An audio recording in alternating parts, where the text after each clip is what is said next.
Hey guys, it's Nikki with FM99. I'm here with Luke and Ian of Cleopatrick. How are you guys doing? Awesome. Doing great. So happy to be here chatting with you. Yeah, likewise. Likewise. Where are you guys riding this craziness out right now? We're hunkered down in Cobourg, Ontario, Canada. Which is your hometown, correct? That is the hometown, yeah. Very good. Is it nice and cold up there in Canada? Today's not so bad. Yesterday there was snow, but today's not so bad. Yeah, snow is not something that I'm ready for sure. Yeah, yesterday was kind of a bummer.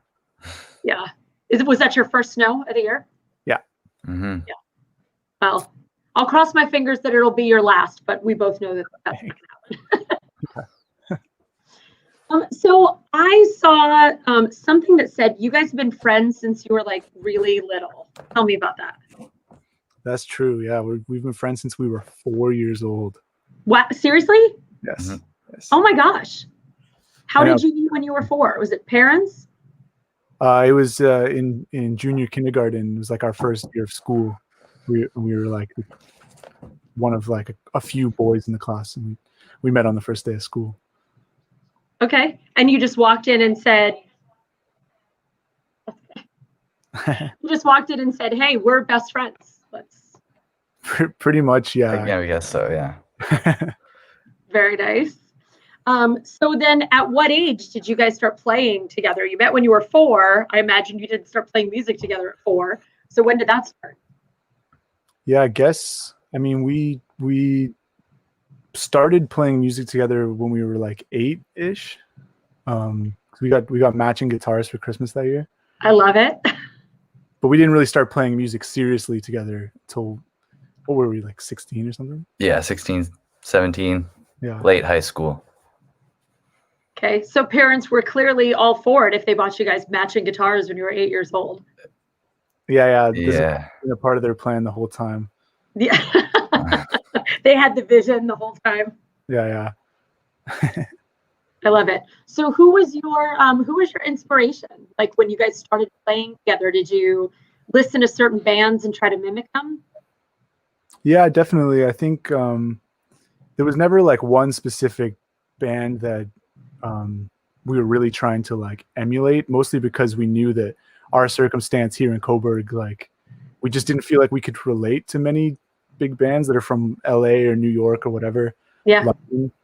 So like in like a career sense, we never really had like a path or trajectory that we could mimic.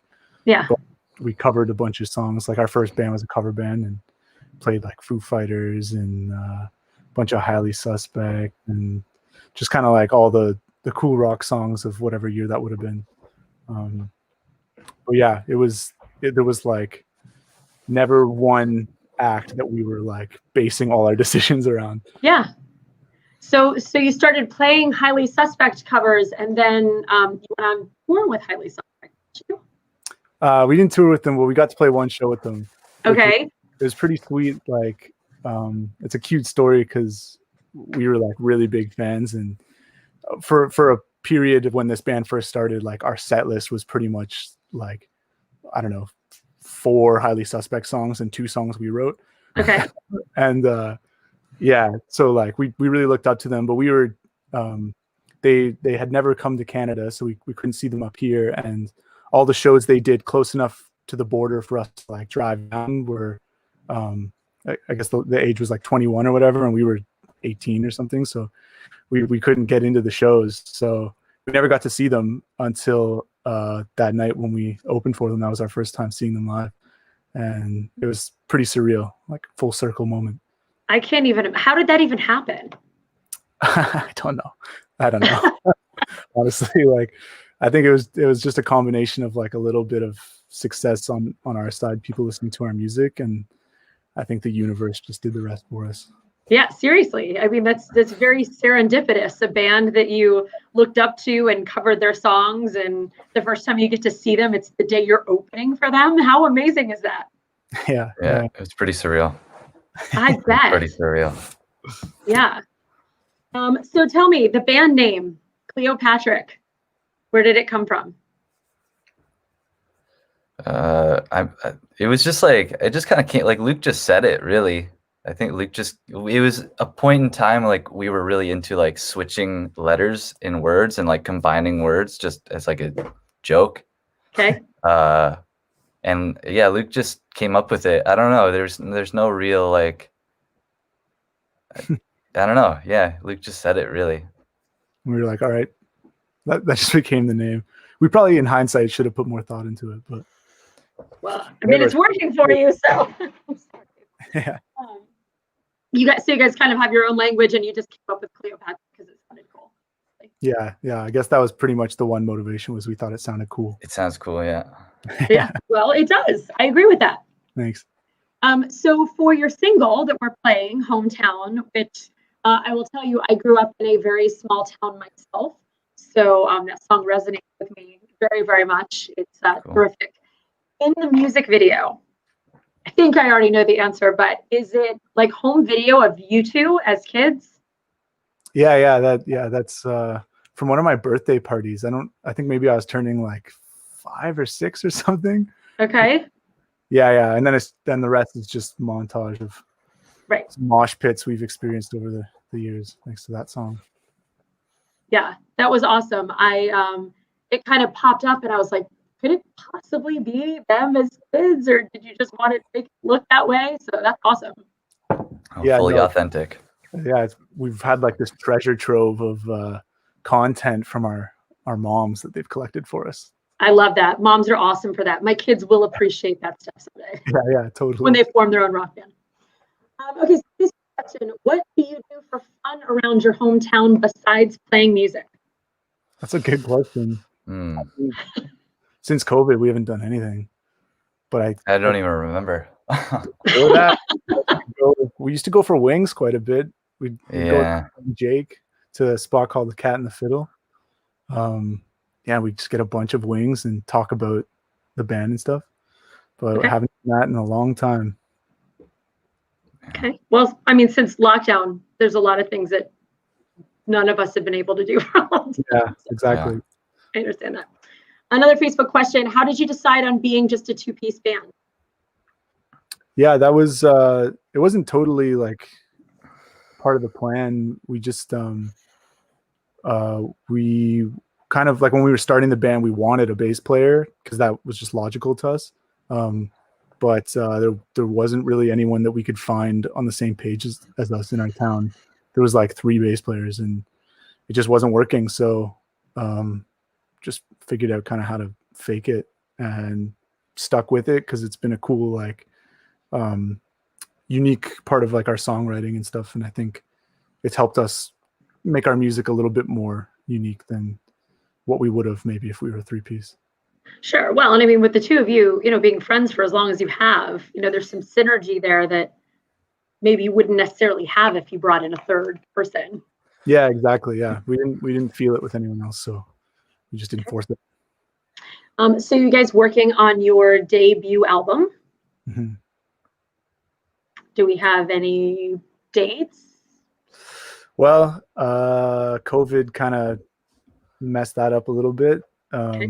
Not hugely, but it just we feel pretty strongly that when this album comes out, we want to be playing shows and seeing these people that we've built these relationships with over the past tours and stuff. So it'll definitely be next year. But that being said, like we're gonna obviously put out some songs before then. Okay, good. And that'll be happening pretty soon. I feel like 2021 is going to be like the year of new music because that's what everybody's doing while they're locked down, is writing new music. Totally. The vault doors are going to fly open. Yeah, it's going to be epic. Absolutely. I'm excited. Let's see, Facebook question. Lots of Canadian TV shows being real popular here in the United States. Are there any you would recommend that we may not know about? Canadian TV shows. I don't know about any Canadian. I didn't even know that was a thing that people watched Canadian TV shows. If you got Netflix, you should check out Schitt's Creek. I'm sure that's probably what you're referencing is Schitt's Creek, but okay. if you haven't seen Schitt's Creek, that's a really solid one. I have not seen it, and I don't know that I realized that was a Canadian TV show. If I'm honest. Yeah, it's shot. Actually, there's a scene. There's like one scene that was shot in the town next to Coburg. It's a cute little thing. Okay, awesome, very cool. Now I know that you guys are going to be at the Aftershock Festival 2021, which I mean, I'm even just excited saying the words because, talking about music live again makes me happy. Totally. Do you have any touring plans aside from that right now for next year? Yeah, we've been kind of through the lockdown. We've been like putting dates in place and then seeing how they pan out with the whole global scale. Yeah. But yeah, that one's feeling pretty good, and we're gonna try and book some stuff around that. And then along with the album, that'll hopefully be us traveling all around the world safely and seeing everyone. But it's still, there's a lot up in the air, but that's what we're hoping for. Yeah, I like it. Stay on that track because I think we all need it. What have you guys been doing in quarantine other than writing? I mean, it was a lot of writing, and then I don't know, we dipped into some video games for a while. Okay. We're coming out of that. Now we're kind of in like a content phase for the band. We've been putting a lot of stuff in motion for things we're hoping to do within the next few months. But other than that, I don't really know. I've read some books. Okay. Gone for a lot of walks. Yeah. A lot of walking. 5,000 I feel you on walks. that. Yeah. But I don't know. I think like having all our plans kind of stripped away from us just made us focus on music even harder with the time we had. So yeah, definitely. There wasn't much outside of music that we were doing. Are you guys in the same town now? Like, are you close to each other distance-wise? Yeah. We're like a 5-minute drive from each other. We're just at each of our parents' house. Oh, nice. Yeah. I like it. Hanging out. So you're literally hanging out in your parents' basement. Yeah, genuinely, yes. Quite literally, yeah. That is awesome. I love it. On brand. So were you guys supposed to be on tour right now?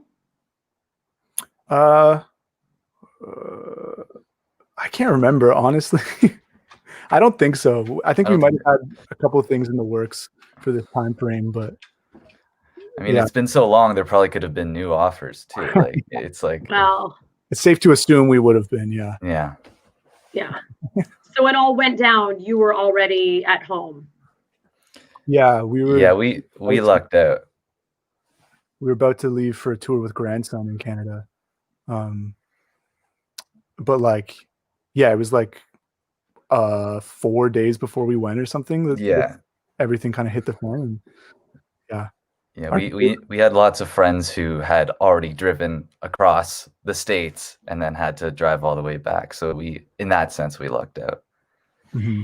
Yeah, definitely. I talked to, I don't remember which band I was talking to a few months ago, but they were in Europe and got a call like in the middle of the night saying, yeah, so you need to go to the airport right now. They weren't sure that they were going to make it back. God. Yeah, that's crazy. What a year. I know. Again, my take on it is if we get as much new music out of it in 2021 as I have a feeling we're going to, maybe it was worth it. Yeah, maybe we can come back swinging. Yeah, because I would figure everybody's going to want to be on tour and everybody's going to want to go see live music. So it could be like the year of new stuff and live music and concerts and festivals, and all will be right with the world. Yeah, we get to make up for everything we lost. Yeah, so you guys are as stoked as we are to be live again. Oh man, absolutely. Yeah, it's been like, I don't know. I don't think either of us really feel like ourselves in a while. Miss that. Yeah, I mean, I say to people, I mean, obviously very different point than you guys, but we're normally at concerts constantly, all summer long. It's like a piece of my soul is missing. Seriously, not being able to kind of be a part of all of this. Yeah, totally. I know. Yeah. Well, we need to get you guys down here to the Hampton Roads area. we have some of our own, festivals and shows going on. So we need to get you guys on our stage so we can hear Hometown live and we can hear your new album. That would be fantastic. I'd love to put something in the books to have to look forward to. Yes, we would love it too. I assure you. Well, you guys are awesome. I appreciate you taking the time to chat with me, and keep working on new music. And Yeah, thank you very much. Absolutely. Stay safe out there. We hope to see you soon. Yeah. Thanks. Thanks again. All right. Have a good one, guys. See ya. You as well.